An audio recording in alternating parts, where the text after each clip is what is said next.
Pues, hola, ¿qué tal? ¿Cómo están? Gracias por estar aquí. Justo antes de comenzar con esta plática, quería mostrarles un video. Este video son de las calles de Teherán, justo del año pasado.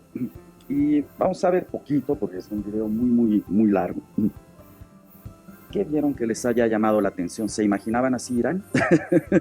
¿Dónde, ¿Dónde quedaron las burcas negras desde la cabeza hasta los pies?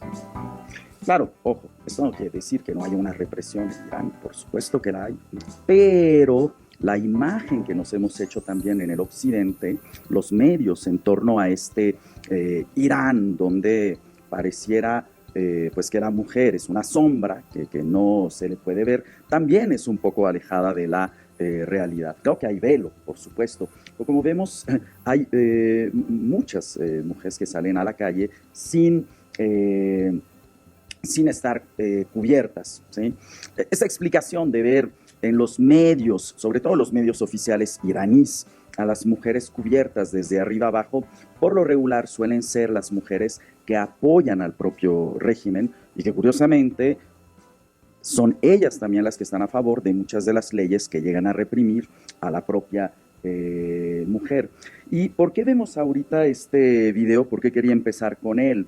Porque en gran medida lo que está pasando el día de hoy en el Medio Oriente no solo es un conflicto militar, sino también tenemos un conflicto a nivel de narrativas que se va dando en los medios de comunicación, en las redes, en las cuales pues se presentan los bandos, ya sea que se nos presenta a un Irán completamente demonizado o todo lo contrario, se nos presenta un Irán antiimperialista que está peleando contra dos países en procesos coloniales y bueno, ninguno de los dos en realidad sería lo más correcto, o por el otro lado también como se ha presentado a los Estados Unidos e Israel. Y esto es importante que lo tengamos en cuenta cuando analizamos un conflicto, las narrativas que están sobre de la mesa y que se busca con ellas.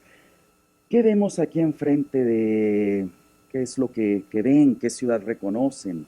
Dubái, por ahí alguien menciona, claro, Burj Al Arab, el edificio que tenemos allá. Eh, Otras ciudades que vemos, esta que está hasta el fondo, arriba, es Beirut, esta es Tel Aviv, esto es Teherán, Líbano es este que está en la esquina superior. Este que tenemos acá es una refinería, la más importante del mundo, está en Arabia Saudita, Ras Tanura, y decimos la más importante del mundo porque no olvidemos que aproximadamente el 70% del petróleo de las reservas de petróleo se encuentran en el Medio Oriente. Y esto para ver un poquito dónde estamos ahora. 15 países están el día de hoy involucrados en esta guerra. 15 países, de una manera u otra. Pero bueno, ¿qué es lo que está pasando en el Medio Oriente y sobre todo cómo nos afecta a nosotros estando acá en México? Bueno, ¿qué es lo que ha estado pasando? El 22 de febrero de este año, Israel y los Estados Unidos lanzan este ataque sorpresa en contra de Irán. Israel le va a llamar Operación León Rugiente.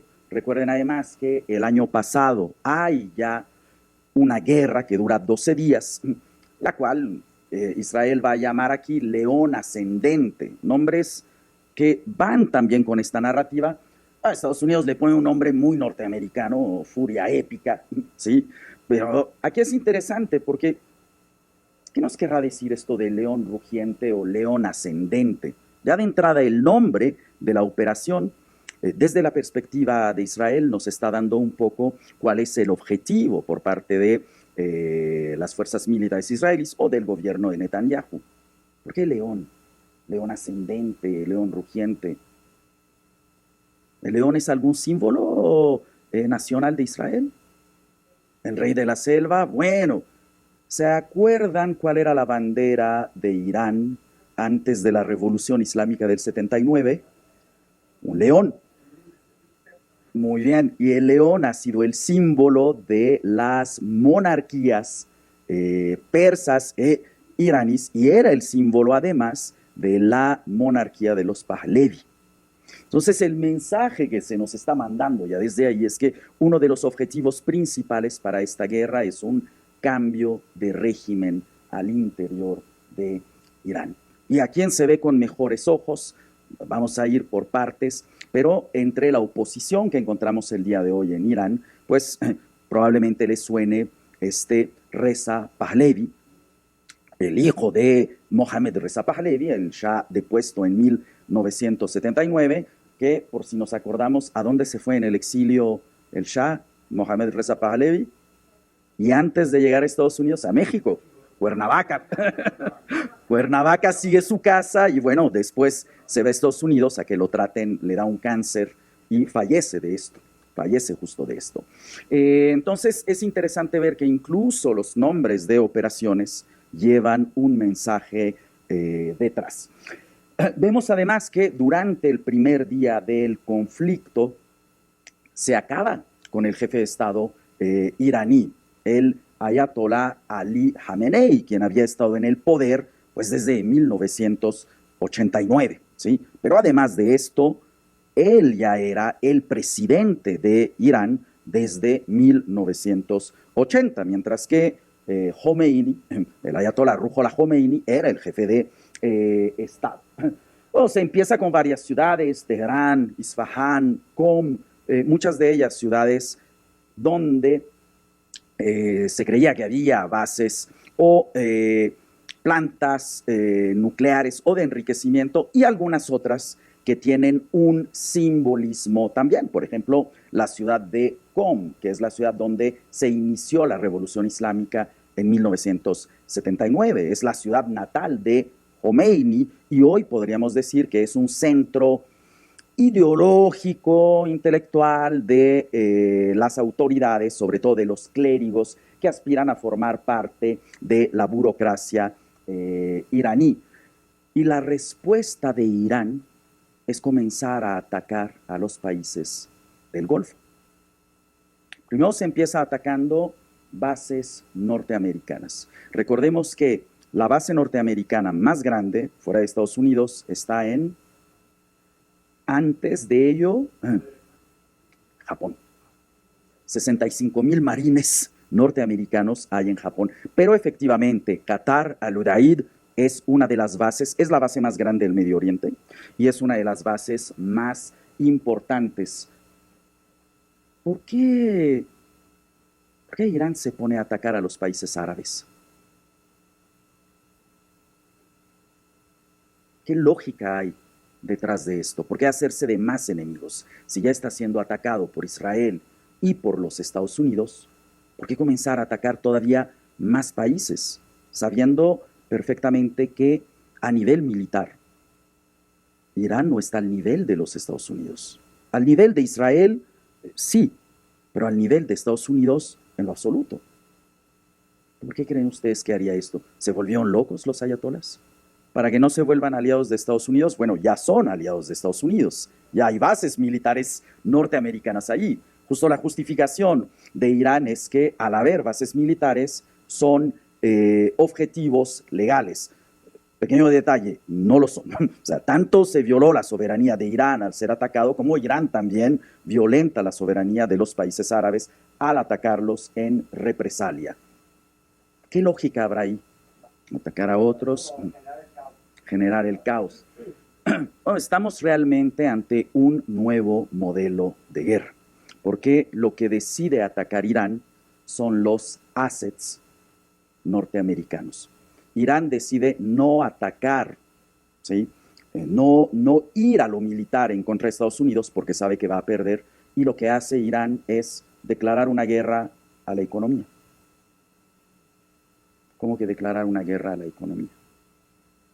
Irán comienza a atacar pozos petroleros, refinerías, bancos que tienen lazos con los Estados Unidos, centros de inteligencia artificial y data, también se van a atacar aeropuertos, hoteles, y esto es interesante porque va a ser una estrategia con la cual Irán está llevando la ventaja en esta guerra. Y esto está cambiando completamente la lógica de cómo entendemos las guerras. ¿Cómo se puede defender a la economía? En un inicio, Irán decide atacar bases y después va a pasar a atacar ya también lugares, objetivos con una importancia económica tremenda. Y segundo, Irán demuestra que los Estados Unidos no son un garante para la seguridad del Medio Oriente. Es interesante pensar que cuando Irán decide atacar a los países árabes, lo hace a sabiendas de que los países árabes no van a responder. Y no lo han hecho. No lo han hecho. ¿Por qué no han respondido los países árabes? Bueno, ¿qué imagen nos da Dubái, Qatar, la propia Arabia Saudita? Glamour, riqueza, opulencia, exceso, evasión. Bueno, ni se pagan impuestos allá. Qatar no, Qatar si uno va a trabajar a Qatar, no paga impuesto. Arrogancia, orden, seguridad, progreso, modernidad. Bueno, toda esta imagen que las monarquías del Golfo tanto tardaron en crear y tanto invirtieron, se vino abajo. Se vino completamente abajo. Hoy por hoy, quienes viven en esta región, ¿sí? Recuerden que Emiratos Árabes Unidos, 90% de la población son extranjeros. Son extranjeros, desde el trabajador que viene de Bangladesh o de Pakistán hasta el arquitecto británico que gana 3 veces lo que ganaría en Gran Bretaña. Lo mismo con Qatar, lo mismo con Arabia Saudita. Arabia Saudita, un 30% de la población extranjera, muchos considerados los llamados expats, que recuerden el expat, es un inmigrante, es un inmigrante que no está inmigrando bajo las mismas condiciones que alguien que va para un trabajo no calificado. Y Qatar, lo mismo, un 80% de la población es inmigrante. Ahora bien, hay que entender que esta guerra, las monarquías del Golfo no la querían, porque una guerra desestabiliza, por supuesto. Entonces, Irán ataca a sabiendas de que no van a responder. Los medios de comunicación árabes van a repetir constantemente 2 palabras: sabiduría y paciencia. ¿Qué quiere decir esto? A ver hasta cuándo pueden aguantar, pero lo que menos van a querer los países árabes va a ser involucrarse en esta guerra para que esto no se convierta en una guerra regional, lo cual, por cierto, ya es. Y se van a dedicar exclusivamente a defender su espacio aéreo. Pero partamos también por otra parte. Irán se dedica a atacar con drones. Y también la guerra ha cambiado. El uso de drones hoy se perfeccionó en Ucrania y este modelo se va a usar todavía de manera mucho más efectiva por parte de Irán. Y vamos a ir viendo esto poco a poco. Yo creo que a la segunda semana de la guerra ya se dejaba ver que Estados Unidos había entrado en un conflicto del cual iba a ser muy difícil salir y mucho más aún ganar. Mucho más aún ganar. Bueno, ¿qué vemos aquí? Pues daño completamente a infraestructura civiles, aviones que han sido atacados por Irán, que no son aviones militares, son aviones civiles, y prácticamente los 3 participantes en la guerra, Estados Unidos, Israel e Irán, se han dedicado también a atacar infraestructura civil. Claro, sabemos cómo se le llama en una guerra: daños colaterales, que es una manera muy adornada, diría yo, de arreglar las muertes de civiles que, no olvidemos, son los que siempre sufren más una guerra y los que pagan las decisiones finalmente de sus dirigentes. ¿Sí? Vamos entonces a la siguiente. Bueno, vemos este mapa, imagínense ustedes, este que vemos primero, lo que vemos en rojo, son los ataques por parte de Estados Unidos e Israel, y los que vemos en verde son los ataques por parte de Irán. Y como vemos, primero se empieza a atacar pues a los grandes aliados norteamericanos, ¿verdad? Kuwait, Bahrein, los Emiratos Árabes, Omán. No se nos olvide que Omán estaba participando ahí de intermediario. Los ataques pasan además en medio de unas negociaciones que, ojo, en estas negociaciones, ya para el 27 de febrero, Irán había declarado que se comprometía a un enriquecimiento de uranio cero. O sea, si lo que se quería era parar a Irán, Irán básicamente se había comprometido a no enriquecer más uranio un día antes de ser atacado. Pero no se nos olvide además que antes de esto, y hablaremos en un ratito de ello, Obama, el presidente norteamericano en el 2015, había conseguido un acuerdo, ¿sí? El Plan de Acción Integral Conjunta, que también se le llama 5+1, los 5 miembros permanentes del Consejo de Seguridad, más Alemania, en el cual Irán se comprometía a no buscar este enriquecimiento de uranio a cambio de que se le levantaran las sanciones. Y Estados Unidos se salió de este plan. ¿Saben cuándo se salió? Con Trump. 2017, 2018. O sea que hoy los objetivos de la guerra son mucho menores de lo que ya se había conseguido a través de la diplomacia hace básicamente 10 años. Este mapa que vemos nosotros a continuación, son los ataques aproximadamente 2 semanas y media después. ¿Qué es lo que vemos en este mapa? A diferencia de este que tienen de su lado izquierdo. Los ataques a Israel se intensifican, exactamente. ¿Perdón? Hay en las refinerías saudíes, lo que se ataca en Arabia Saudita son refinerías saudíes, y ojo, plantas de desalinización. Esto es gravísimo. Piensen ustedes que en el Medio Oriente no hay, con la excepción del Éufrates, del Tigris, de la zona del Levante, ¿verdad? El río Litani. En la península arábiga no hay lagos y no hay ríos. El agua prácticamente en un 80% depende de procesos de desalinización. Pero efectivamente aumentan los ataques. Antes de que se diera el cese al fuego, recuerden que es un cese al fuego que hay hoy muy frágil, el cual en ciertas partes no existe prácticamente. En el Líbano no hay realmente un cese al fuego. Bueno, si lo hay, es entre el gobierno de Israel, el gobierno del Líbano, pero recordemos que el conflicto es en realidad entre el gobierno de Israel y el Hezbollah, no el gobierno del Líbano. Entonces hay un cese al fuego entre dos partes que no se están atacando. Claro, claro. Y no hay un cese al fuego entre las partes que sí están en conflicto. Bueno, este es el mapa que tenemos el día de hoy. ¿Qué ven ustedes? A diferencia de los anteriores, ¿qué está pasando con este conflicto? Está creciendo. Todo el levante, todo el levante.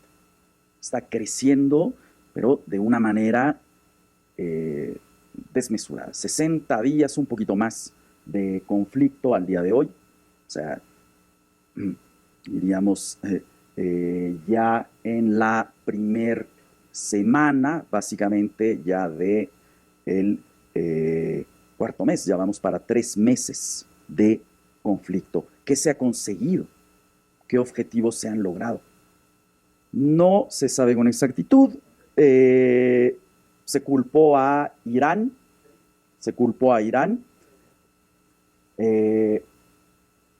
Estos fueron muy... causaron un problema en su momento porque en Armenia cayó en el aeropuerto. ¿Sí? Se golpeó el aeropuerto Turquía no explotó, básicamente los misiles que cayeron ahí no explotó y no se volvieron a atacar. Pero claro, el miedo aquí, por supuesto, es... Sí, sí, por supuesto, por supuesto. De la misma manera que, ojo, se atacó también Chipre. Chipre es parte de la Unión Europea. Entonces, ya de entrada, lo que vamos viendo aquí es un escenario extremadamente delicado, muy, muy delicado. Vamos, vamos si quieren, y exactamente. 2 de marzo, Hezbollah ataca a Israel como proxy iraní, ¿Qué entendemos por proxies? Aliados, ¿sí? Y aquí es interesante, vemos que hay realmente 4 estados que han estado peleando por la hegemonía de la región del Medio Oriente. Y estos 4 actores serían Arabia Saudita, que Arabia Saudita, recordemos, durante los últimos años ha estado aumentando sus capacidades militares, ¿sí? Toda la ganancia que ha recibido del petróleo, sí, la ha trabajado en crear una imagen más moderna, lo que es el niqab o el velo integral obligatorio ya se quitó, las mujeres ya pueden manejar en Arabia Saudita hace 3 años, las mujeres ya votan en Arabia Saudita desde hace 8 años. Sí, es terrible todo lo que escuchamos, pero Arabia Saudita está haciendo su intento, aunque, ojo, al mismo tiempo que se da el permiso a la mujer para manejar en Arabia Saudita, esa misma semana el príncipe Mohammed bin Salman encarcela a varios activistas. Y el mensaje por parte del príncipe fue muy claro: yo les doy los derechos cuando quiera, no cuando ustedes me los pidan. Fue el mensaje muy rotundo que va a mandar. Bueno, Arabia Saudita sería uno de los actores que no perdamos de vista. El segundo, Turquía, sin lugar a dudas. Y los 2 que nos interesan aquí, Israel e Irán. Ambos en esta competencia por ejercer influencia en la región y, por supuesto, una mayor hegemonía. Y podríamos decir que antes, ¿sí?, del 2023, el actor con mayor fuerza en la región era Irán. Irán tenía como aliado a Irak. Básicamente la invasión norteamericana a Irak le puso en bandeja de plata Irak a Teherán, ¿sí? Siria, durante la guerra civil, recordemos que el gran apoyo que recibe Bashar al-Assad es por parte de Rusia y por parte de Irán. El Hezbollah, que no se nos olvide, hasta el propio nombre lo puso el ayatolá Khomeini. Él fue quien bautizó al grupo y surge en gran medida gracias a un financiamiento por parte de Irán, aprovechando el caos y lo terrible que fue la guerra civil libanesa de 1975 a 1990, en la que entraron varios actores y cada uno se dedicó a armar distintos bandos, ¿sí? Y el otro actor que se vuelve un proxy importantísimo para Teherán es Hamas, en Gaza. Habría uno más, que es Ansar Allah, o los llamados Houthis, en el Yemen. Recuerden, el pobre Yemen ha sido el Vietnam de los conflictos del Medio Oriente. Ahí es donde se peleó Nasser con las monarquías jordanas, con la monarquía hashemita, y ahí es donde hoy se ha estado peleando Arabia Saudita con Irán. Se ha usado el Yemen como campo de batalla ante distintos actores. Comentando la parte entonces económica, se cierra el estrecho de Hormuz, y esto ya se le había avisado a Trump, por cierto, desde mucho antes. Esto ya se había cerrado incluso en la guerra de Irak-Irán. O sea, era la estrategia más lógica que iba a seguir Teherán, buscar afectar el comercio a nivel mundial. Y es exactamente lo que hace. También se comienzan a atacar refinerías, y esto ha tenido como resultado lo siguiente: en Europa nada más, el gas ha aumentado en un 70% su precio. Esto es importantísimo, recordemos, no nada más es el tema del petróleo. Piensen ustedes que el gas natural, el 80% del gas natural se encuentra en 3 países: Rusia, el otro es Qatar, el otro es Irán, y de hecho, las reservas de gas de Qatar y de Irán es la misma, básicamente, ¿sí?, que se encuentra en medio del Golfo Pérsico. Es el 80% del gas. ¿Qué queremos decir con esto? ¿Podríamos esperar un aumento del gas? Bueno, por el momento nosotros tenemos la fortuna de que nuestro gas se lo compramos a los Estados Unidos, principalmente, igual que nuestra gasolina. Si por alguna razón los Estados Unidos dejaran de vender o cortaran el suministro, si ellos se vieran afectados, por supuesto que nos afectaría a nosotros. ¿Hemos empezado a tomar medidas? No. No, estamos esperando a que la tormenta pase y un poquito a la expectativa. Claro, los países que continúan después de gas es Argelia y Turkmenistán, pero con el gas hay un problema tremendo.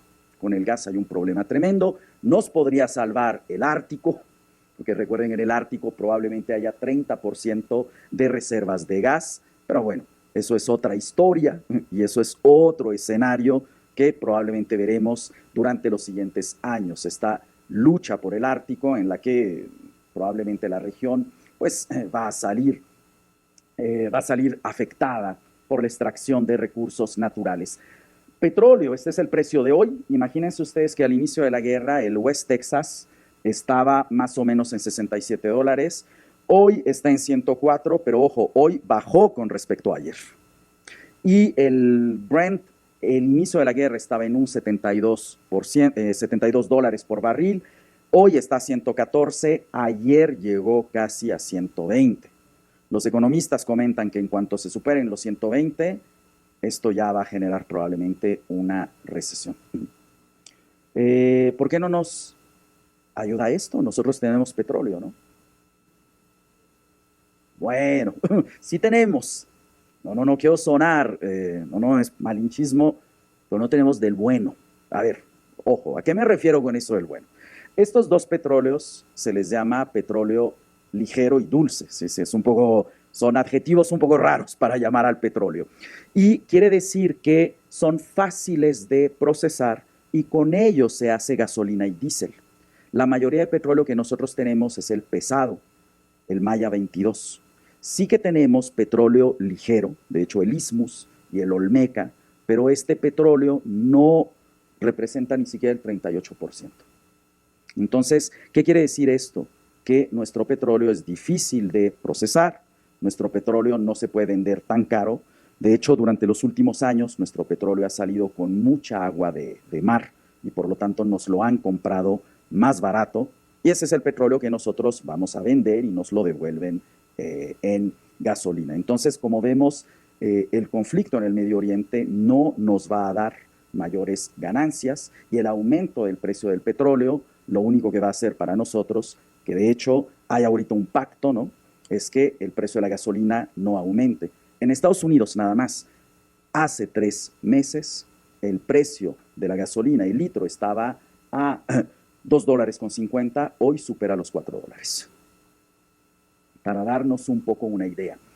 Vuelos en la región han sido prácticamente paralizados y esto, claro, afecta además al turismo. Muchos de estos estados sobreviven por el turismo y esto es importante también. Abbas Araghchi declara que el ejército había perdido parcialmente el control de sus unidades. Vamos a ver ahorita esto y las imágenes que ven aquí son ataques a refinerías y ataques también a donde se procesa el gas, ¿no? Mencionaban el comercio. Bueno, aquí podemos ver cómo ha ido aumentando el precio del petróleo desde febrero hasta abril 20. Y esto es interesante, ¿no? Por supuesto, el petróleo tiene que ver mucho con especulación y cuando baja es pues cuando Trump clama victoria. Ya Trump ha clamado victoria como 8 veces, y justo cuando él clama victoria o que se acabó la guerra, el precio tiende a bajar. Y es interesante ver que sobre todo el petróleo no depende mucho del campo de batalla, depende mucho más de las declaraciones que hagan los actores. Por lo tanto, es muy difícil saber y predecir cuál va a ser el precio del petróleo. Entonces, lo único que podemos hacer es estar ante la expectativa. ¿Qué se recomienda siempre a cada estado, a cada país? Tener por lo menos 3 meses de reservas, que por cierto, estas reservas se les empiezan a acabar a los países de Asia. Los países de Asia dependen en un 80% del petróleo del Medio Oriente. Países como Malasia ya han empezado a recomendar no usen los autos, usen bicicleta, no usen tanto el transporte público por el gran miedo a que se les acaben sus reservas. Japón también está en una situación bastante comprometedora. Y también un dato muy interesante, los mayores proveedores de petróleo a China son Venezuela e Irán. Entonces, si creemos que eso no tiene que ver con China, habría que recapacitar al ver que pues, China ha perdido de cierto modo el suministro de Venezuela y China, por lo que vemos, no está dispuesto a perder el suministro de Irán, un gran socio comercial, no un aliado. Que ojo, China no tiene aliados, China tiene socios comerciales. ¿Sí? ¿Vamos bien hasta acá? Justo vemos aquí en esta gráfica los países con mayores reservas de petróleo, pero ojo, recordemos que tener grandes reservas de petróleo no se traduce como ser productor.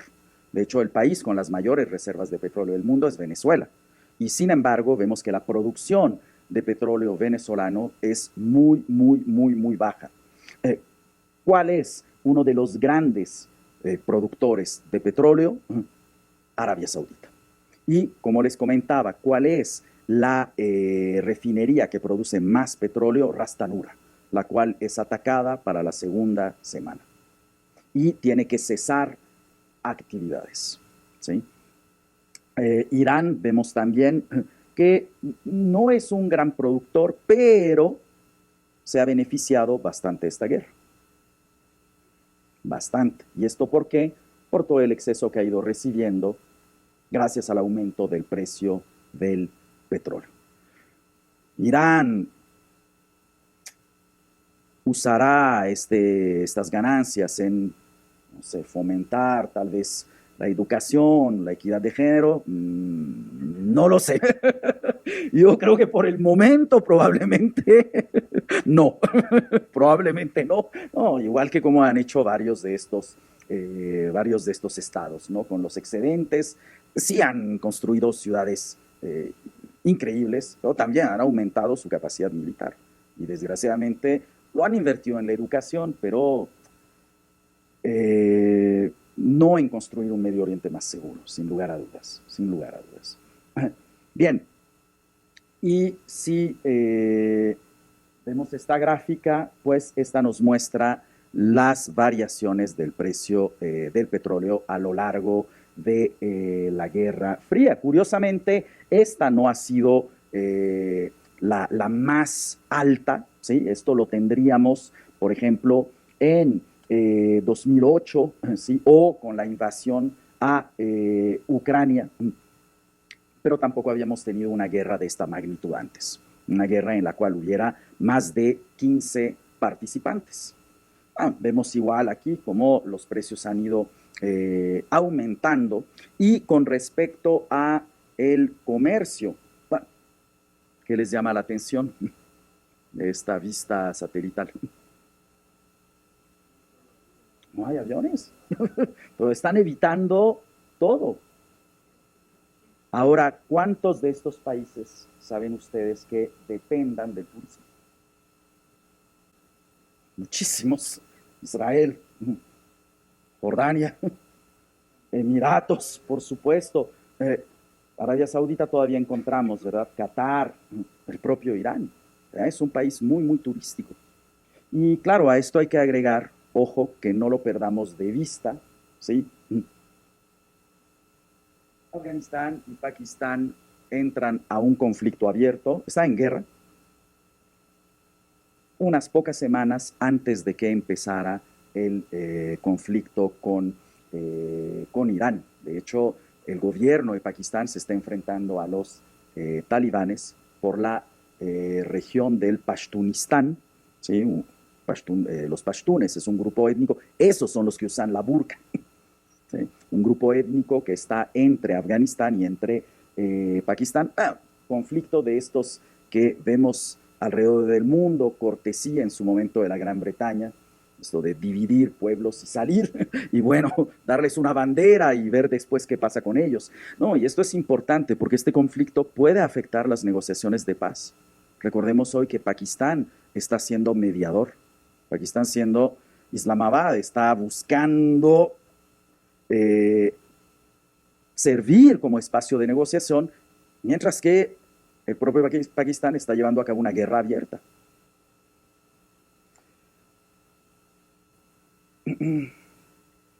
¿Y qué está pasando con el comercio? Los puntitos que ven ustedes son navíos, ¿sí? Y como bien hablábamos, la estrategia norteamericana será cerrar el estrecho de Hormuz. Ahora, hay que entender aquí esto. Cerrar el estrecho de Hormuz no significa formar barcos y bloquear la calle. No, no. Sino barco que pase por ahí, barco que es inmediatamente atacado. Ahora, Estados Unidos llevó una armada impresionante. Estados Unidos tenía 3 portaaviones en la región. Parece que uno se fue durante los últimos días, pero los portaaviones que estaban ahí, el USS Gerald Ford, el Abraham Lincoln, ¿sí? Y el George W. Bush, pensemos que Estados Unidos tiene 8 portaaviones. Mandar 3 portaaviones al Medio Oriente es cosa seria.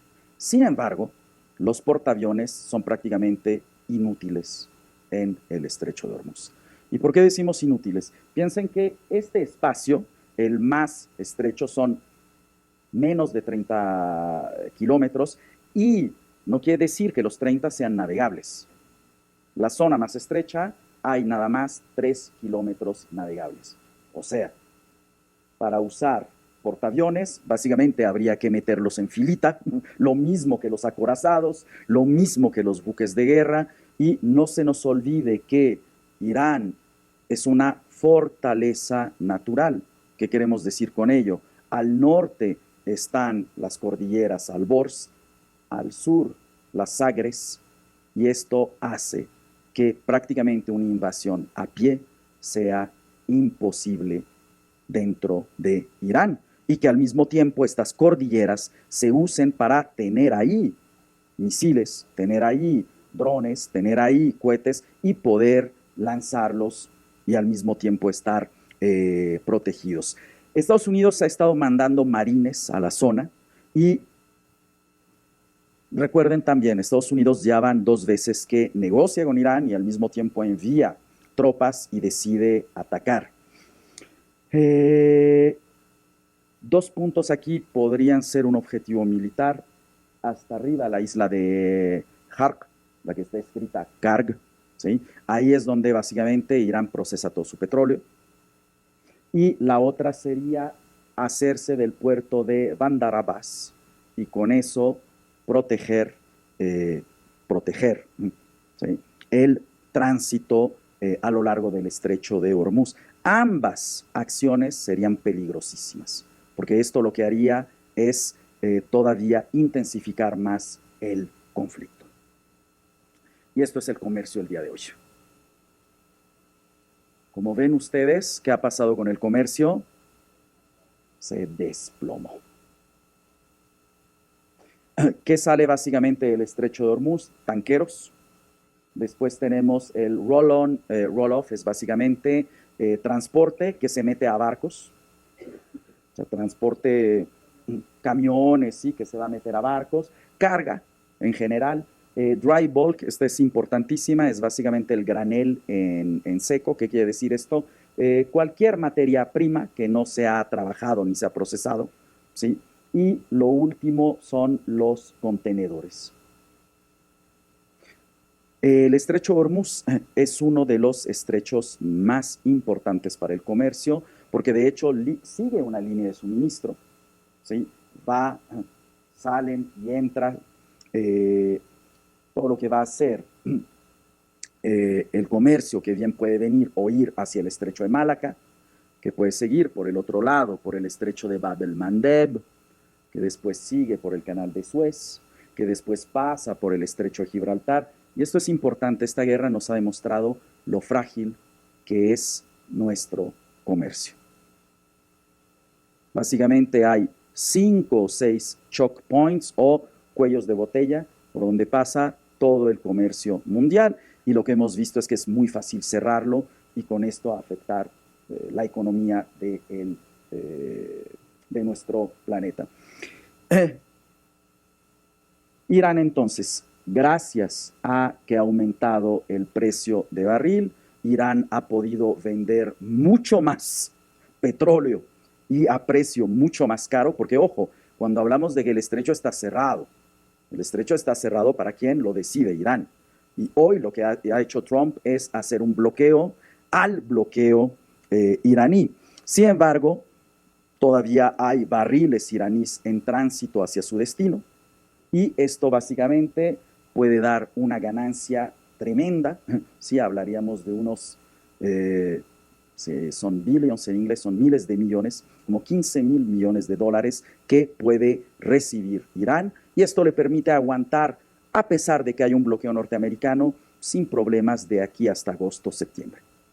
O sea, Irán puede alargar esta guerra y se puede dedicarse a esperar. A ver, este es el régimen iraní. ¿Por qué acabar con el ayatolá no desplomó al régimen? ¿Por qué básicamente el régimen sigue funcionando?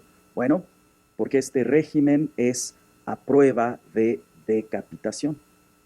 ¿Qué quiere decir que sea a prueba de decapitación? Piensen ustedes que los iraníes han tenido 47 años para prepararse justo para este momento. Y lo que aprendieron los iraníes, sobre todo lo que aprendieron a partir de la invasión norteamericana a Irak, y por supuesto la captura y después la ejecución de Saddam Hussein, es que si uno construye un régimen alrededor de una sola figura, esa figura cae y el régimen se desploma.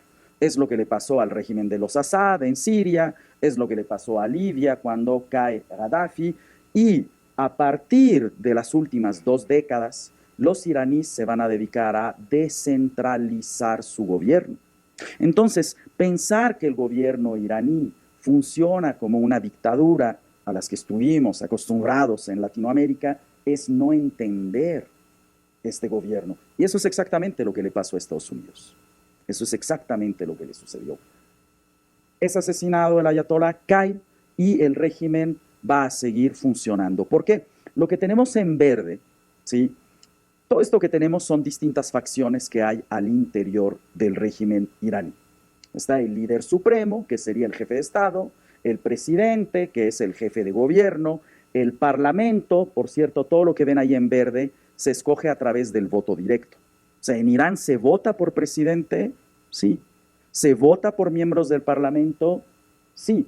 Se vota por la asamblea de expertos, que son los 88 clérigos que escogen al líder supremo, sí. Entonces Irán es una democracia. No, no, para nada. Entonces es una dictadura. Yo diría que es un gobierno autoritario con ciertos tintes de democracia. Con ciertos, porque hay votaciones, no hay partidos, pero tomen esto con pinzas de verdad, ¿sí? Tomen esto con pinzas. Ahora bien, entenderlo como la dictadura de una sola persona es también confundirnos. Y vamos a tener que todas estas facciones muchas veces pelean entre ellas. Que incluso cuando hablamos de los clérigos, los propios clérigos se dividen entre los principalistas, los reformistas, los conservadores, los pragmáticos, los moderados. O sea, ni siquiera hablar de un clero en Irán, pensaríamos que todos piensan de igual manera y que es básicamente un ente monolítico que no cambia. Y esto ha permitido que haya presidentes muy conservadores como Ahmadinejad, que por cierto también es eliminado el primer día de conflicto, o Rouhani, que va a ser uno de los más moderados, ¿de acuerdo? Ahora bien, de estos grupos, el que es importante aquí de recordar es este, el cuerpo de la Guardia Revolucionaria Islámica. ¿Quiénes son? Básicamente es un grupo paramilitar que crea Khomeini y cuyo objetivo principal es defender al régimen iraní. Y este se separa del ejército convencional, que es el Artesh. Khomeini, cuando llega al poder, no desmantela las fuerzas del orden, pero tampoco confía en ellas. Ellos han sido los encargados de la represión al inicio de este año con las protestas. ¿Y qué creen? Ellos fueron los que quedaron al poder. O sea, ellos han ganado mucho más poder político al interior de Irán. ¿Qué quiero decir con ello? Si pudiera ver un escenario futuro en Irán, es que probablemente Irán va a salir de esta guerra convertido en una dictadura hecha y derecha, en una dictadura militar, claro. Entonces esta guerra lo que ha hecho es endurecer mucho más al régimen. Y esto, por supuesto, a costa de la propia población iraní. Pero se entiende por qué el régimen no cae cuando solamente cae el ayatolá. Y rápidamente, las autoridades, los funcionarios que son eliminados pueden ser reemplazados. Además de esto, Irán tiene lo que es, y ahorita lo vamos a ir viendo, una forma de defensa que se le llama la defensa de mosaicos. Quiere decir que sus 21 provincias pueden actuar de forma autónoma sin esperar ni acatar órdenes de Teherán. Entonces imagínense, acaban con un comandante y en lugar de estar completamente inmóviles sin saber qué hacer, la provincia del Jorasán puede rápidamente hacer uso de las tropas que están ahí para responder a cualquier ataque o invasión. Esto es peligroso, claro, porque puede, o sea, si se llega a haber un conflicto a nivel interno, bueno, se puede ir cualquiera de las provincias, pero también ayuda en un conflicto ya que permite un mayor rango de operación. Y esto es lo que vimos cuando se acabó justo con el ayatolá. Rápidamente fue suplantado por un gobierno interino, conformado por varias figuras, el presidente Masoud Pezeshkian, un cirujano de hecho, Ali Reza Arafi, que yo pensé que él iba a quedar como ayatolá, de hecho, Gholam Hossein Mohseni-Ejei, que ha sido presidente del tribunal, y Ali Larijani, que era el secretario de defensa. Cosa interesante, cuando él es eliminado, no tiene mucho, de hecho, más o menos un mes que fue eliminado, Francia y los países europeos avisaron a los Estados Unidos que habían cometido un muy grave error. ¿Por qué? Ali Larijani, además de estar en el tema de la seguridad, su formación es en filosofía. Él tiene varios libros publicados sobre filosofía occidental, Immanuel Kant. ¿Qué quiere decir esto? Ojo, para la negociación, lo que está faltando entre los Estados Unidos, Israel e Irán son figuras que abran puertas, que entiendan al otro. Él era quien negociaba.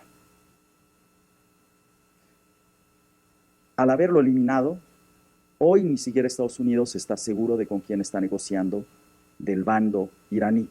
Pero algo queda en claro, la gente que está quedando a cargo de Irán cada vez son mucho más radicales y cada vez abogan menos por la negociación. Como veremos a continuación, quién fue el ayatolá que quedó después de la muerte del antiguo. Entonces, las voces que podrían, imagínense ustedes, tener 4 libros y ser un especialista en Immanuel Kant, bueno, nos habla de su conocimiento sobre la civilización occidental, su interés sobre la filosofía occidental. Sí, no hay. Recuerden, del otro lado, para negociar, pues estamos teniendo a un Vance, a un Witkoff y a un Kushner. Entonces, no está habiendo tampoco una comprensión entre los bandos, exactamente. Estos eran los candidatos para ser el próximo ayatolá. Y como vemos, entre los candidatos había desde muy moderados, bueno, Ali Reza tal vez, hasta muy conservadores. Yo diría aquí que entre más serios, más conservadores. Aquí la foto habla. Miren, algo interesante, algo interesante. Hassan Khomeini, el nieto de Khomeini, saben que su familia son opositores al régimen. La familia de los Khomeini se oponen al régimen. De hecho, el hijo de Khomeini, ¿sí? Eh, eh, está muy vigilado por el gobierno y básicamente él es el único de los nietos que, digamos, lo aceptan las cúpulas de poder. O sea, la familia Khomeini al interior de Irán, porque rápidamente empezaron a criticar al régimen iraní. Quien quedó como ayatollah es el hijo del anterior, de Ali Khamenei. Sabemos que Ali Khamenei no quería a su hijo como su sucesor. ¿Quién es el nuevo sucesor? Muy joven para ser ayatollah. De entrada, lo que sabemos de él es, uno, no tiene el rango religioso para ser ayatollah. De hecho, tiene un rango más o menos intermedio. Dos, nunca ha tenido un trabajo ni un cargo oficial. O sea, él trabajaba en la oficina con su papá y se dedicó a hacer contactos y contactos, pero exactamente. Muchos decían que él era el poder tras bambalinas. Lo que sabemos de él es que participó en la guerra Irán-Irak, es un veterano de esa guerra. Básicamente el batallón en el que participó, ¿sí? el batallón Shahid, todos ellos, parte de ese batallón, los veteranos, son hoy o se encuentran en la cúpula del poder en puestos muy importantes. Y además de esto, pensemos que el primer día de combate pierde a su papá, o sea, el ayatolá, a su mamá, a su esposa, a su hijo, a su hermana. ¿Por qué lo escogieron a él? Parece que la pierna, parece que quedó también del rostro, tiene problemas con el habla. ¿Por qué escogerlo a él? Uno, no tiene nada que ver. Dos, claro, para él esto ya es personal. Para él esto ya es personal. Hay dos palabras con las que podemos realmente definir su designación. Una es continuación básicamente del régimen, y la otra es desafío. ¿Qué quiere decir con ello? Él tiene una postura mucho más fuerte, sí, más, no diría yo conflictiva, pero sí retadora que la del papá. Por ejemplo, el padre se oponía a que Irán tuviera armas nucleares. Él no. Él no. Él de hecho está a favor de que Irán se haga de armas nucleares. Y esto un poco para ir viendo cómo funciona lo que es el régimen iraní. Como vemos, en realidad la gráfica que teníamos anteriormente habríamos tenido que verla de forma horizontal, no tanto vertical. Pero esto abajo, lo que hablábamos de la guerra, es el punto al que quería llegar. ¿Cómo ha cambiado la guerra? Bueno, hemos estado escuchando, ¿verdad?, que Irán hace uso de drones, Irán ha buscado saturar los sistemas de defensa de los Estados Unidos y de Israel, y que además Irán tiene sus fábricas y sus almacenes en el subsuelo, probablemente también el uranio enriquecido, que no se sabe dónde quedó. ¿Sí? Sí, no hay idea de dónde. Bueno, es así como se está peleando hoy la guerra.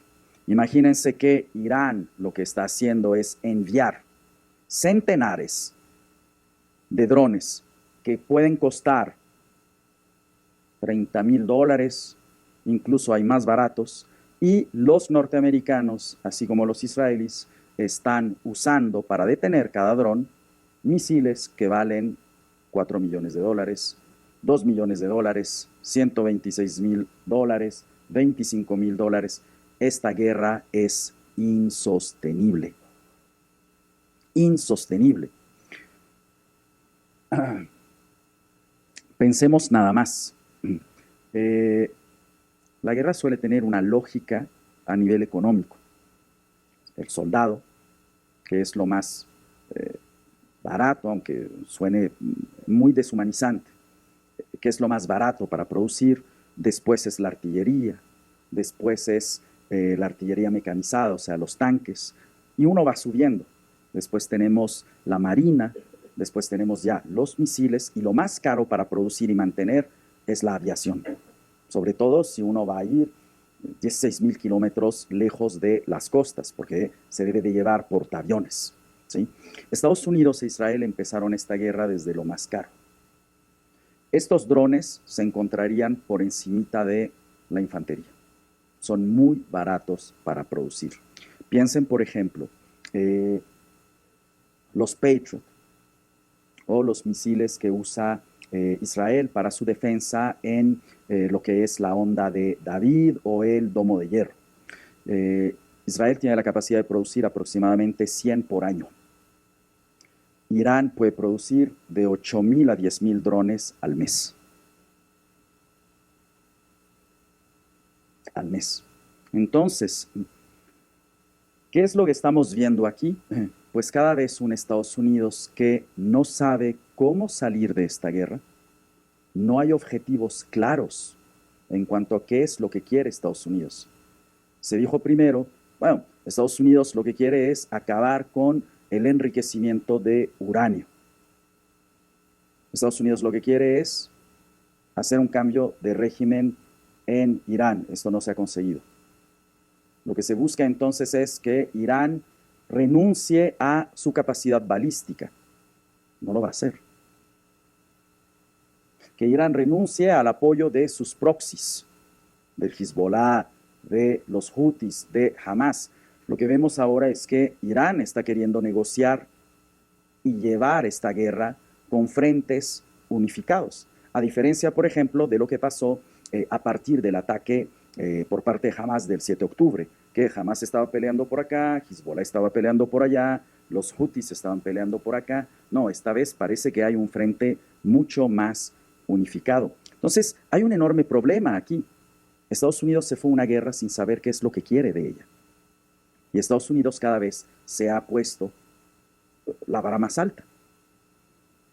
Esto hace que sea complicadísimo salir de ella y que cada vez Estados Unidos se enlode más y que cada vez Estados Unidos tenga entonces que escalar más la guerra. Y es donde hemos tenido las amenazas de acabar con una civilización entera, de soltar y crear un infierno en el propio país. Y claro, la respuesta de Irán no hace también sino más que agrandar también el conflicto desde el inicio que se comienza a atacar a los países del Golfo. Ya tenemos una guerra regional ahí. Ya tenemos una guerra regional. Esto es lo que les decía a ustedes. Fíjense, un Patriot, por ejemplo, cuesta 4.6 millones cada uno para detener un dron de $35.000. Sí, o sea, no, es ilógico. A nivel económico es insostenible. Es insostenible. Y solo se pueden producir 620 al año. Teniendo en cuenta que cuando Irán envía sus drones, son centenares de drones. El THAAD, por ejemplo, $12 millones y se pueden producir por unidad, y se pueden producir solamente 96 al año. Misiles como Lockheed Martin, 2.5 millones, se pueden producir solamente 54 al año. Y los famosos Tomahawk, 57 al año. Claro, ¿quién está pagando esta guerra? Los norteamericanos, el ciudadano común y corriente. Esta guerra está golpeando en el bolsillo del ciudadano norteamericano común y corriente. Y bueno, estos son para ver un poquito la capacidad de los misiles iraníes y hasta dónde pueden llegar. A ver, ¿tienen la capacidad de golpear a los Estados Unidos? No. Tienen la capacidad de golpear Europa, sí, sí, Grecia. Sí, sí, sí, hasta Grecia pueden llegar. Bueno, no se nos olvide que lograron llegar a bases norteamericanas que se encuentran en el Índico, pero lanzaron el misil sin explosivos, simplemente para ver Diego García, a la base Diego García, para ver qué tan lejos podían llegar. Pero claro, fue un golpe que no esperaban los norteamericanos. Y esto es lo que nos interesa, los civiles, que siempre son los que pagan los precios de la guerra, a través de ser desplazados, perder sus pertenencias, hogares, por supuesto los fallecimientos. Irán, no se tiene todavía un número claro, pero las bajas pueden ir de 3.600 muertos a 6.000, sin contar la población iraní que fue asesinada por el propio régimen durante las protestas. Que esta tampoco queda claro cuántas fueron. El régimen iraní aceptó que habían sido 2.000. Al exterior se usó la cifra de 30.000, creo que esa es muy elevada, pero unos 5.000 o 6.000 es muy plausible. Las sobre todo a nivel militar han sido las guardias revolucionarias quienes han sufrido la mayoría de bajas. Bueno, 26.000 heridos al interior de Irán y 2.5 millones de desplazados. Esto, recordemos, los desplazados siempre es gente que se mueve al interior del país. Israel, 41 muertes de acuerdo a las autoridades israelíes. Israel ha sido pero muy discreto en cuanto a dar información de lo que está sucediendo al interior del país, cosa totalmente opuesta a los iraníes. Los iraníes, en cuanto han tenido un muerto, lo muestran como un mártir, porque también ahí hay una concepción en torno a el martirio, muy típica del chiismo, ¿sí? Al interior de Israel se habla de 250.000 desplazados, sobre todo del norte de Israel, Líbano, que es hoy, me parece a mí, la tragedia. 2.000 muertes, 7.000 heridos y 1.000.000 de desplazados, además de una destrucción en el sur del país. Los Estados Unidos también han comenzado ya a tener bajas, sobre todo de militares, y pues como vemos, los números van aumentando a lo largo de la región del Golfo, ¿sí? Y pensar un poco qué sucedió con las protestas, porque recordemos, el inicio del conflicto, hablaba Estados Unidos, hablaba incluso Netanyahu de devolverle Irán a los y a las iraníes. A ver, hay protestas que inician en diciembre y en enero. Esta me parece, esta foto, muy simbólica, ya que en la bandera de Irán, ven ahí el rostro de una chica, ella es Mahsa Amini. ¿Sí? Mahsa Amini va a ser víctima de feminicidio por parte de las autoridades iraníes. Ella es asesinada mientras está detenida, y esto genera una serie de protestas a lo largo de Irán, y además desemboca en un movimiento que va a ser mujer, vida y libertad. Importante también aquí ver que la mujer iraní tiene agencia. O sea, la mujer iraní no está esperando a que venga Occidente y la salve, ¿sí? Y esta es la gran paradoja hoy del iraní. Estar en una guerra en la cual, por una parte, se crea un efecto que se le llama agruparse alrededor de la bandera. Esto quiere decir, el iraní hoy ve la guerra no en contra de su régimen, sino en contra del propio pueblo iraní. Entonces la paradoja es tener que solidarizarse con un régimen el cual no tiene apoyo al interior del país. Menos del 27% de la población iraní apoya a este régimen. Y probablemente de esta guerra el régimen salga mucho más fortalecido. Tenemos nuevamente un caso en el cual se interviene en un país usando al final del día el argumento de los derechos, en este caso los derechos humanos y por supuesto la equidad de género, y probablemente Irán va a salir de esta guerra con un gobierno mucho más autoritario, mucho más dictatorial, obviamente esto a costa de las propias libertades del pueblo iraní. Porque, ojo, al final del día, a los únicos a los que recae el futuro de Irán es a los y las iraníes, no al gobierno de Estados Unidos, no al gobierno de Tel Aviv, no a Occidente. Son ellos, son ellas las que decidirán el futuro de su país.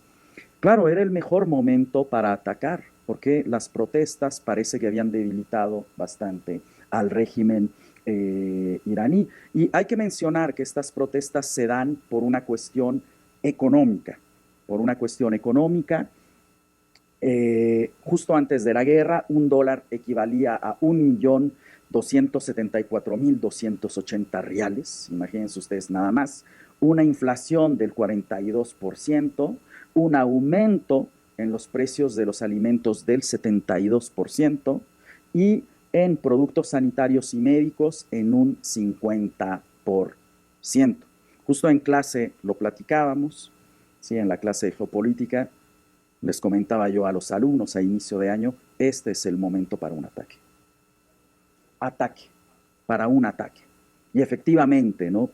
Claro, aquí lo que sucedió es que por parte de Estados Unidos, sin lugar a dudas, se leyó muy mal la situación, ya que Estados Unidos pensó que con un par de bombardeos el régimen probablemente caería. Y ojo, en la historia no hay ejemplo de ningún régimen que haya caído a través de bombardeos.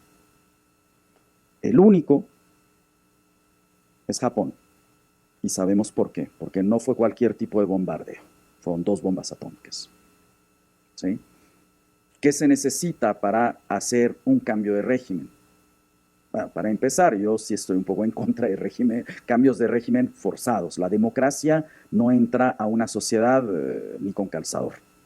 Y lo que normalmente se necesita para un cambio de régimen es una invasión con tropas. Y sabemos lo que eso significaría en Irán. Nada más habría que mirar lo que sucedió en Irak, lo que sucedió en Afganistán. En Afganistán, imagínense ustedes, 18 años de intervención militar norteamericana para que los talibán hayan vuelto al poder. Es terrible pensar en ello. Las intervenciones militares nunca son la solución, nunca. De hecho, si vemos el Medio Oriente, los países donde hay un mayor abuso a los derechos de las mujeres son países donde hay intervenciones militares y ocupación. El gran enemigo de los derechos de las mujeres es la ocupación militar, porque en un estado de ocupación militar no hay derechos humanos, no hay garantías individuales. Bien, entonces vemos que se dan estas protestas y ¿qué pasa con la oposición en Irán? O sea, ¿qué tantas oportunidades tiene el pueblo iraní? Bueno, yo creo que a uno de ellos lo ubican ustedes sin lugar a dudas, ¿no? Reza Pahlavi, el nieto, ¿no? Que está desde California, desde Teherángeles, con la diáspora, con la diáspora iraní, pero la diáspora pro monarquía, o sea, mucha de la gente que se fue en el 79. Reza Pahlavi no tiene mucho apoyo al interior de Irán. En realidad, el apoyo que tiene, curiosamente, viene por un segmento de los jóvenes que no vivieron la monarquía, ¿no? Después tenemos a Hassan Shariat Madari. Él representa básicamente a las fuerzas seculares y de izquierda. Él también está en exilio en Berlín. Y por último tenemos a Mariam Rajavi, ella está al interior de Irán. Su esposo fue un disidente iraní, ella también. Ella ha estado en la vida política del país desde la época del Shah y posteriormente continúa su vida de disidencia durante la época del régimen. Pero ¿cuál es el problema de estas oposiciones? No están unificadas, no se ponen de acuerdo y esto es muy importante si se quiere que haya un cambio de régimen o una transición política. Tiene que haber una oposición unificada, lo cual no tenemos dentro de Irán y tampoco hay realmente un rostro que represente a la oposición. Y acabando un poco, ¿qué hay del programa nuclear? Bueno, tenemos aquí, Netanyahu viene hablando de que Irán iba a hacerse de armamento nuclear. En el 92 dijo que Irán estaba a 5 años. Llegó entonces el 97 y Irán seguía sin arma nuclear. Otra vez en el 2002, Netanyahu advierte que Irán está a punto de conseguir el arma nuclear. En el 2009 lo hace de nuevo. En el 2012, y esta sería la prueba que trae Netanyahu, pareciera un poco como Willy Coyote, del Coyote y el Correcaminos. Esta es la prueba, como ustedes pueden ver, ¿no? A ver, este es un proyecto personal también de este gobierno actual, porque Benjamin Netanyahu, al igual que Donald Trump, se están jugando la continuación de su carrera política. Y Netanyahu la cárcel. De hecho, tenía que haber ya el 12 de abril un juicio. Recuerden que él tiene encima 4 o 5 juicios por corrupción al interior. El presidente israelí Isaac Herzog ha dicho que no va a considerar el perdón, ¿sí? Cosa que le pedía a Trump, al presidente israelí. Él ha dicho que no, y cada vez la oposición, de hecho, se ha hecho un frente unido al interior de Israel por parte de Neftali Bennett y de Yair Lapid. O sea, el frente se llama Unidos, ¿sí? Que también es un poco curioso porque es un centro con una derecha. Bueno, este tipo de coaliciones que a veces pasan también aquí en México, ¿sí? De que se une o se unía un partido con otro que tal vez ideológicamente no son tan congruentes, pero el fin aquí es parar a otro opositor. Y vamos a tener entonces que, esto es importante, les había dicho yo, ya había grandes avances desde Obama, sí, había grandes avances que Trump echó para atrás en cuanto a revisar el programa nuclear iraní, que este estuviera abierto, que fuera exclusivamente para uso de energía. Recordemos, Irán es un país con mucho uranio.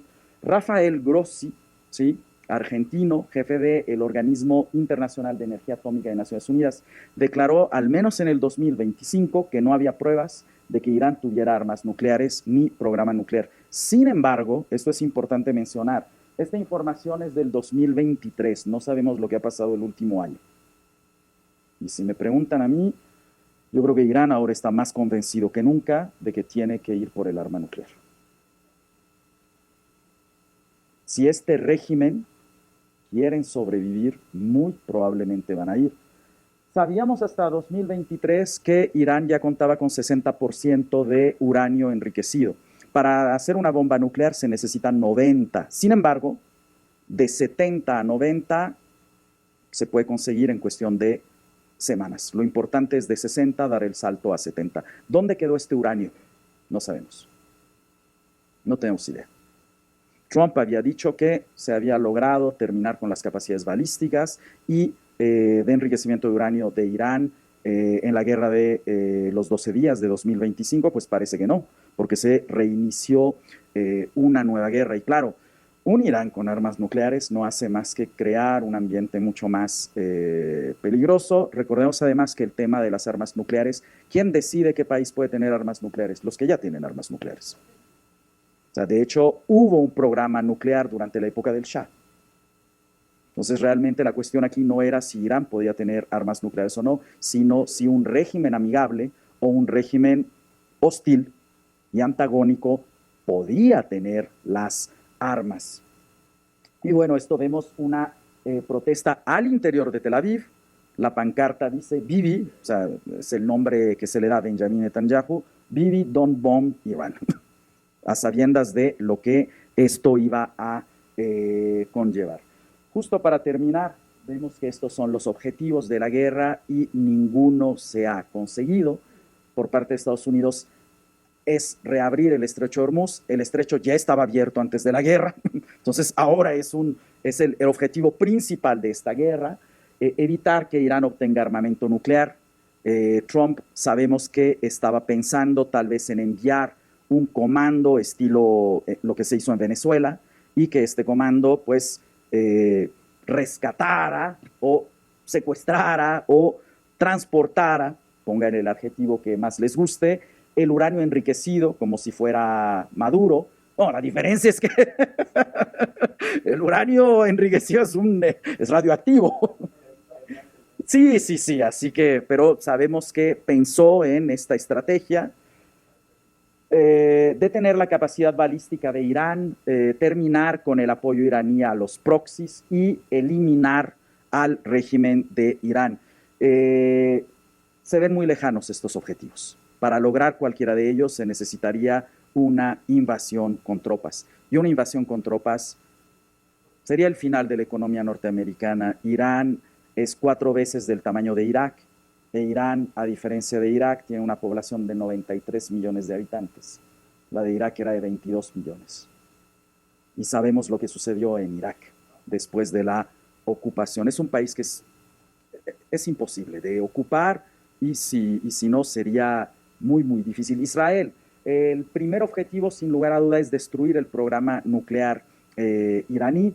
El segundo sería acabar con el régimen iraní, o por lo menos colapsar el Estado, e incluso aceptar una situación de guerra civil, tal vez como lo que se dio en Siria, ¿sí? En el cual se elimina la amenaza. No olvidemos que Israel considera a Irán una amenaza existencial, e Irán considera a Israel también una amenaza existencial. Tenemos ahí a 2 estados que han estado peleando desde hace décadas por ejercer una mayor influencia y una mayor hegemonía en la región, haciendo uso de proxies, armando grupos, haciendo uso de espionaje, eliminar científicos, eliminar figuras claves dentro de cada uno de los regímenes. Terminar, por supuesto, con la amenaza de los proxies iraníes. No olvidemos que desde la visión de Tel Aviv, quien estuvo detrás de los ataques terroristas del 7 de octubre fue Hamas, y quien ha estado detrás de los ataques por parte de Hezbollah, que empiezan el 8 de octubre, es Irán. Entonces, desde la lógica militar israelí, el centro, el núcleo de todo es Teherán. Y hasta que Teherán no sea eliminado, las amenazas van a continuar, van a estar ahí. Y, por supuesto, terminar con la hegemonía iraní y ejercer la suya. Y esto también pone a los países árabes entre, pues, la espada y la pared. Porque si se veía a Irán como la amenaza hace unos años, por ser quien mayor hegemonía estaba ejerciendo, hoy se ve a Israel. Estas imágenes, este es el cráter que dejan los misiles iraníes, este es en Tel Aviv. Esto es Beirut. Y esta es de la escuela donde fueron asesinadas 150 niñas. Y esto también, claro, vemos un poco esta contradicción en el discurso. Si esto se hace en nombre de la equidad de género y los derechos de la mujer, y uno de los primeros ataques elimina a unas niñas, sabemos que aquí Estados Unidos no tenía información actualizada, ya que esta escuela está en un complejo militar. Esto pasa en cualquier país, ¿no? Donde tenemos al ejército, suele haber la familia viviendo al lado. Entonces, parece ser que este edificio deja de ser complejo militar hace unos años y se convierte en una escuela primaria. Entonces, de nueva cuenta, nunca perdamos de vista que los números que vemos no son números, son vidas. Siempre son vidas. No son 150, no es una estadística. Y esto nunca hay que perder de vista en ninguna guerra. La visión desde mi perspectiva, siempre tiene que estar en torno a cuál es el impacto que esto causa en las vidas civiles, porque claro, podemos analizar el precio de las armas y el impacto económico, pero esto es lo que debería de importarnos. Y por supuesto los costos políticos de la guerra, ¿verdad? Para terminar, Washington y Tel Aviv han conseguido los objetivos que querían. Estados Unidos es quien ha pedido el cese al fuego. Esta es una guerra muy, pero muy impopular en Estados Unidos, sumamente impopular. Solamente un 31% de la población apoya este conflicto y hay una oposición del 68%. Perdón, creo que esta imagen la conocen, fue brutal después de que Trump entra, o sea, por primera vez tenemos un jefe de Estado que entra en un conflicto abierto con el Papa. Tenemos además a un Hexet que le está diciendo al Papa que no sabe de lo que es una guerra justa cuando el Papa ha estudiado a San Agustín, que es quien habla de las guerras justas, y el Papa en ese momento además estaba visitando la ciudad natal de San Agustín, en Argelia. Esto es la arrogancia pura, sin lugar a dudas. En Israel la guerra ha bajado también el apoyo. La guerra tenía en un inicio 90% de apoyo, se veía como un mal necesario entre la población israelí, pero este apoyo bajó. Ha bajado ahorita un 78%. Vienen elecciones en Israel en el 2020, en el octubre, en Estados Unidos en noviembre. El apoyo de Trump se desplomó. De hecho, para darles que lo pensamos en perspectiva, hoy el apoyo de Trump está en un 38%. Es de los apoyos más bajos, solamente siendo superado por Bush en medio de la guerra en Irak. Recuerden que esto viene de un presidente que había prometido no más guerras. Y, por supuesto, la forma en la que la administración ha manejado la guerra y la conducta errática de Trump es, bueno, tener este conflicto diplomático con el Vaticano resulta increíble de creer. Y Netanyahu aún cuenta con un apoyo del 40%. Y esto es lo último que veíamos aquí, las narrativas, ¿no? El Twitter de Trump. Y estos que ven abajo son unos videos que han estado haciendo desde Irán con Legos,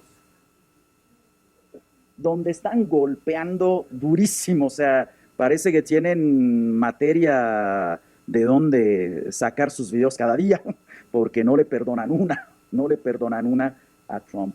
Bueno, ¿qué decir? Es difícil realmente acabar este conflicto con unas conclusiones que me gustaría decirles, se va a acabar pronto, o las cosas, puede decir, a mí en particular este me preocupa bastante. Yo creo que en mi carrera como internacionalista no había habido un conflicto antes que preocupara de tal manera por la magnitud y sobre todo por ver que cada vez el derecho internacional va quedando por los suelos, que cada vez hay mayor impunidad en las guerras, sobre todo al atacar a las poblaciones civiles. Y yo creo que este es el legado que nos está dejando la presidencia de Donald Trump. El poder hablar de manera muy abierta, de hacer uso de la fuerza para conseguir objetivos. O sea, amenazar a los aliados de la OTAN con respecto a Groenlandia, ¿verdad? Que ese es otro escenario por ahí que dejamos. ¿Y hacia dónde vamos como comunidad internacional? Es difícil de decir, porque este tipo de actos abren las puertas después para futuros actores. China con Taiwán, sigue una guerra por parte de Rusia con Ucrania, donde de igual forma tenemos una población civil que está sufriendo los estragos de la misma, y es preocupante, sin lugar a dudas, no solo para nosotros internacionalistas. O sea, es preocupante ver hacia dónde está yendo la situación del mundo, la propia legalidad, y dónde se están dejando el derecho internacional, las normas y las leyes. Me gustaría acabar entonces tal vez con una visión más optimista del Medio Oriente. Siempre creo que debe de haber puerta abierta para la negociación.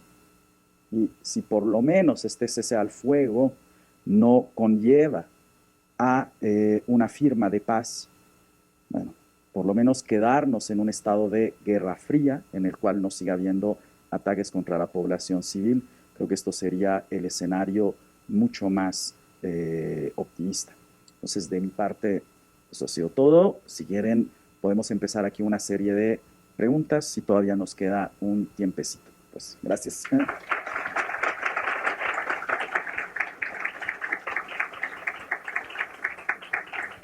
Muchas gracias a Tarik por hacernos pensar y por explicarnos realmente la complejidad, ¿no? Con una claridad increíble y con muchísima información.